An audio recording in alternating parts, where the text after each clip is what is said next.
Welcome to Item Breakdown, a series where I analyze every single item in Mario Maker 2, go over their properties, and find interesting ways to use them in our own levels. This video is all about Yoshi's Egg. Can I offer you a nice egg in this trying time? Yeah, he's got an egg, you might. Yoshi's Egg is an item type course part available in the Super Mario World and New Super Mario Bros. U game style. It is 1x1 tiles in size, affected by gravity, and cannot move on its own. Yoshi's Egg will hatch into a Yoshi after touching solid ground. Only 2 Yoshis per player can exist at one time. If a Yoshi's Egg were to hatch while this limit is met, it will be empty. Yoshi's Egg is only defeated by being crushed or by touching hazardous liquids. Yoshi is also 1x1 tiles in size, affected by gravity, and unable to move on its own. Mario is able to push Yoshi slightly by walking into it. More importantly, Mario is able to jump on top of Yoshi to mount it. If he was holding any objects, he would be forced to drop them. If Super Mario spin jumps onto Yoshi above turn blocks in the Super Mario World game style, Yoshi will destroy the turn blocks as if Mario was spin jumping on them himself. Mario is able to dismount Yoshi by pressing any of the shoulder buttons. While standing on solid ground, Mario will spin jump backwards off of Yoshi. While in the air, Mario will jump off of him normally. POW blocks and P-switches that land on top of a Yoshi will bounce off of it, and Yoshi is only defeated by being crushed or by touching hazardous liquids. While Mario is riding Yoshi, they have special properties, almost as if Yoshi was a power-up. Personally, I'd classify it as a rideable ally, akin to a Goomba shoe. This is because Mario retains all other power-up statuses while riding Yoshi. It is important to note that most additional moves Mario gains from power-ups are overridden by Yoshi's. The only exceptions to these are Shell Mitts, which function the same, a Superstar, which makes both Mario and Yoshi invincible, and the Cape Feather, in which Mario is able to float and fly while mounted. However, he isn't able to continue flying once reaching the peak of his flight. Oh, yeah, and if Mario is inside of a Dry Bones shell, he won't be able to mount Yoshi at all. If Mario were to take damage while riding Yoshi, Mario will instead gain invincibility frames and be forcibly dismounted. Yoshi will then begin running in the direction the two were facing, turning around at solid objects. Mario is still able to jump onto Yoshi in this state, stopping its sprint. Mario is unable to climb vines while riding Yoshi, and if he touches a P-balloon, he will be forcibly dismounted. He is actually unable to mount a Yoshi at all while affected by a P-balloon. While riding Yoshi, Mario is able to stand on top of solid objects that would normally hurt him without taking damage, such as spike traps, munchers, and thwomps. If Mario jumps on the following course parts while riding Yoshi, they will be defeated outright. If Mario jumps onto these course parts while riding Yoshi, they will simply be damaged. If Mario jumps onto these course parts while riding Yoshi, they will bounce on them as if Mario was spin jumping, even if he normally could not spin jump on these course parts by himself, most notably here being the grinder. While riding Yoshi, pressing the run button will extend its tongue roughly 4 blocks in the direction the two are facing, level with the x-axis Yoshi is on. By holding up and then using Yoshi's tongue, it will extend from a slightly higher position, although now only 3 blocks in length. Ducking will not change its behavior. If Mario extends Yoshi's tongue and immediately begins running in the opposite direction, they will gain a significant amount of momentum, achieving sprinting speed much faster than it would take by simply running normally. Yoshi's tongue will grab and eat the first eligible course part it comes into contact with. Some course parts it will consume, some it will hold in its mouth, and some it will ignore. While there are some obvious ones, such as terrain blocks, it's also important to note that any course part with the giant modifier will be ignored as well. The only exception to this would be a giant Yoshi's Egg, but more on that later. Yoshi's tongue will grab and then collect the following course parts as if Mario collected them himself. Yoshi's tongue will grab the following course parts and be able to spit them back out by pressing the run button while they are in its mouth. When spit back up, they're treated as if Mario had thrown them, a shell or snowball will begin moving and a POW block will explode. Mario can counteract this by ducking and then spitting these course parts out, which will then be treated as if Mario simply dropped them. And when spitting out a Mecha Koopa, it'll be incapacitated. Yoshi's tongue will grab and consume the following course parts seen here. It will also eat Blast-A-Mecha Koopa missiles. This is an important distinction because most other projectiles are able to be spit back out by Yoshi as its own, listed here. In addition, if any of these projectiles were produced by enemies with the giant modifier, the projectile Yoshi spits will also be larger. Yoshi's fire projectile travels in a straight line horizontally, passing through solid objects. This projectile will defeat the following enemies, and will damage the ones listed here. It will also ignite bob-ombs, as well as melt frozen coins. Yoshi's hammer projectile travels in an arc similar to those thrown by a hammer bro. It also passes through solid objects. This projectile will defeat the following enemies, and will damage the ones listed here. Yoshi's bone projectile will travel in a straight line horizontally, passing through solid objects. This projectile will defeat the following enemies, and will damage the ones listed here. And Yoshi's wrench projectile also travels in a straight line and passes through solid objects. It will defeat these enemies, and damage these ones. Speaking of projectiles, there are a few course parts that Yoshi's tongue will grab and then convert into one of these projectiles when spit back up. Grabbing the course parts listed here will convert them into a fire projectile, and grabbing these will turn them into a bone projectile. The bone projectile, produced by eating a dry bones or fish bone, will always split into 3. And the same goes with the fire projectile obtained from eating a fire piranha plant or lava bubble. And one more note about projectiles. When eating a poisonous Cheep Cheep, the projectile Yoshi spits back up is a poison projectile. It functions almost identically to its fire projectile, except for the fact that it doesn't melt frozen coins, and for some reason, while a poisonous Cheep Cheep is defeated by both a fire and poison projectile, a flaming Cheep Cheep is immune to both. Makes sense. Moving on, all course parts and projectiles Yoshi carries in its mouth can be taken through doors and warp pipes, with the exception of Spike and Snowballs, which are unable to be taken through warp pipes under any circumstance.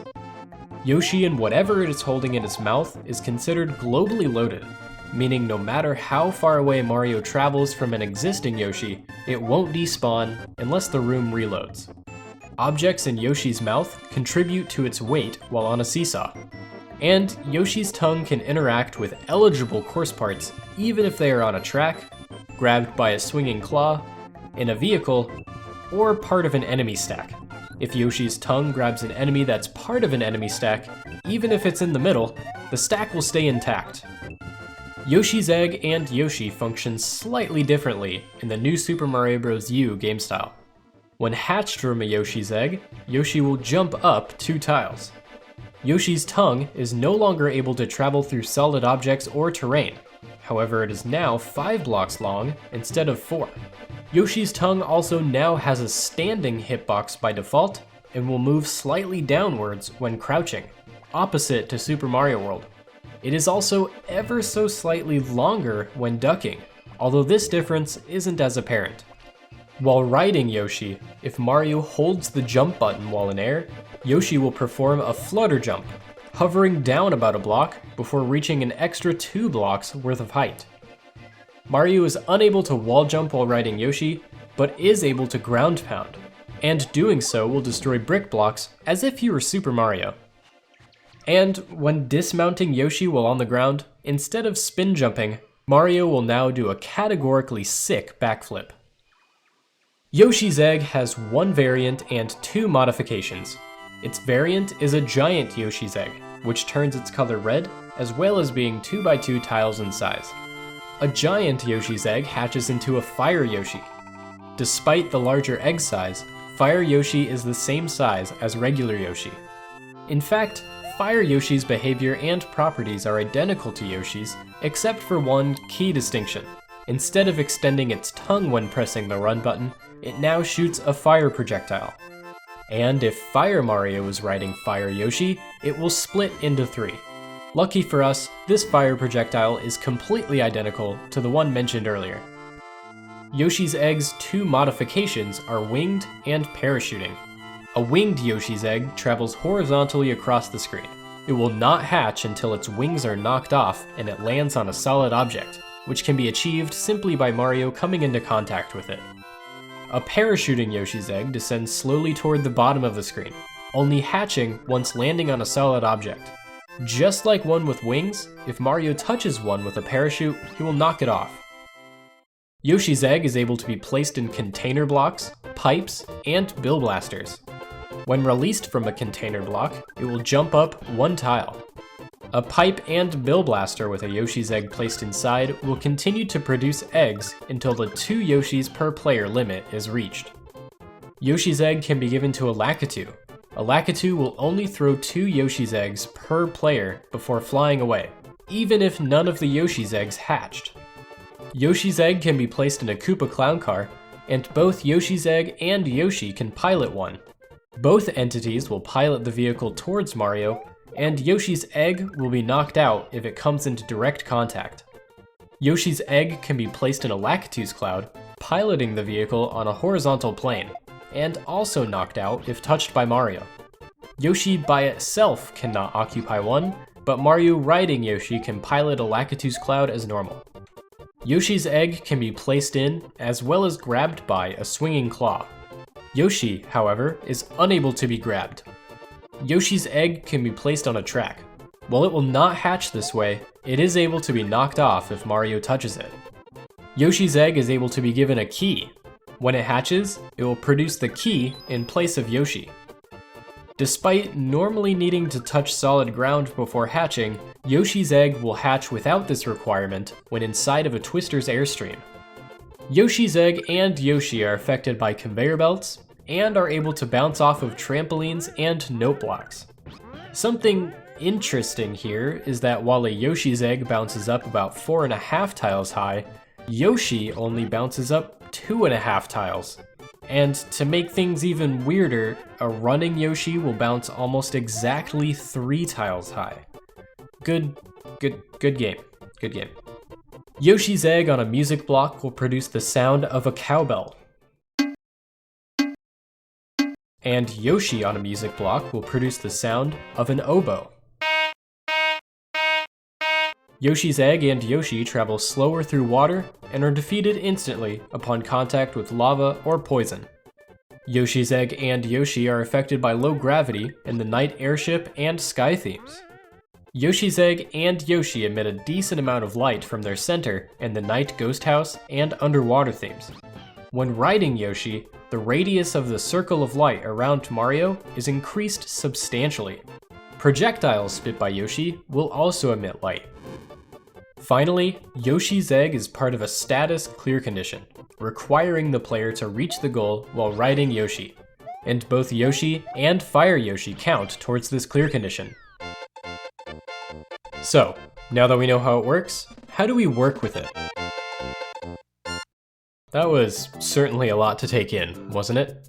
Although, knowing my audience, I'm sure learning new things is fun for you, which is why this episode is sponsored by Skillshare. As if you haven't heard of it, Skillshare is a platform for creative people like yourself to get hands-on learning experiences in a wide variety of fields, like graphic design, animation, and yeah, even game development. Skillshare classes include video lessons, and more importantly, class projects, where you're able to take what you've learned and actually try it out yourself. Classes are typically around an hour long and broken up into shorter lessons so you can learn at your own pace. I've actually just started this class by the Coding Cult all about creating a basic game in Unity, something I've wanted to do for a pretty long time, but have always been too intimidated to try. He's already made it way less daunting, and I'm actually starting to feel like I know what I'm looking at every time I launch Unity. Skillshare is always coming out with new classes and is extremely affordable, being less than $10 a month with an annual membership. And the first 1,000 people to use the link in the description will get a free trial of Skillshare Premium. So try it out, let me know what you think, and keep feeding your creativity. Yoshi is one of the most iconic characters of the Mario franchise, boasting plenty of spin-off games and cameos under their saddle. So it's no surprise to find Yoshi here in Mario Maker. And anyone who's played Super Mario World or New Super Mario Bros. U will be familiar with how Yoshi functions. What is surprising is just how much functionality comes with this adorable little dinosaur. No matter the kind of level, or how prominent its inclusion may be, this deceptively simple Stegosaurus gets infinitely more complex the further we crack through its shell. Obviously, Yoshi fits well in classic style stages. These are the kinds of levels this dino was designed for, after all. Riding Yoshi allows the player to gulp up enemies in their path, grab juicy coins, and in New Soup, even reach higher places to find secrets. Without a doubt, if a Yoshi is somewhere in your traditional level, the player will want to bring it to the very end, which is why you should make sure your course is prepared to handle this kind of reptile riding rigmarole. Yoshi's egg should never be an afterthought, considering how drastically it can change the player's approach to your level. That bed of munchers doesn't seem so threatening now that Yoshi's in the picture. Of course, you'll want to account for the player who wasn't able to keep their Yoshi for the entire course too, making sure your challenges are still within reason for a lonely plumber.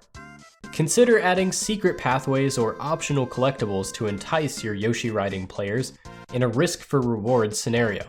Or when you assume a player will have an easy time taking care of these enemies, don't forget to leave another option nearby for those that lost their green friend.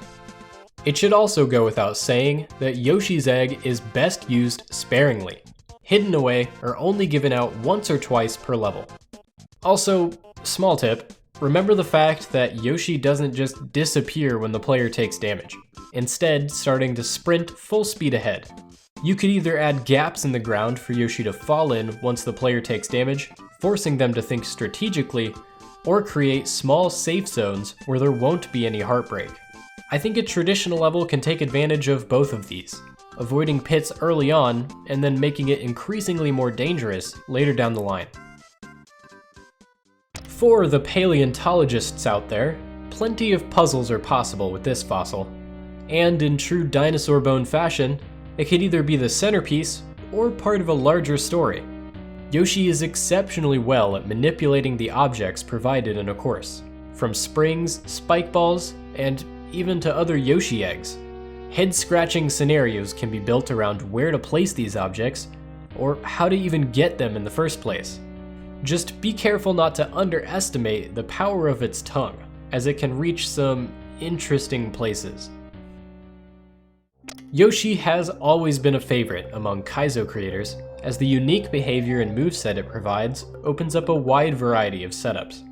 And, you can use it to double jump. While many of us view Yoshi as a friend, some people see it as a tool to be used. Whoever is right or wrong doesn't matter, but let's have a moment of silence for all of our abandoned companions.